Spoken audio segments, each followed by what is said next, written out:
The Powering hospital wall collapse case in Bengaluru has now taken a major legal turn. Nearly a month after 7 people lost their lives, police have registered a negligence case against a Chennai-based contractor firm. Officials said the FIR was filed against ESR traders after an internal technical inquiry pointed to serious lapses at the demolition site inside Powering and Lady Curzon Hospital.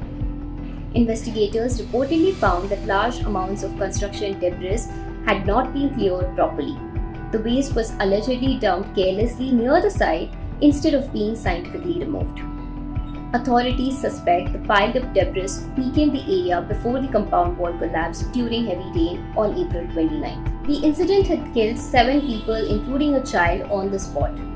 Police said the demolition contract had been awarded to ASR Traders back in July 2017 for work linked to a new building project at the hospital campus. After the inquiry report, officials issued a notice to the company earlier this month asking for an explanation. Sources said no response was submitted within the deadline.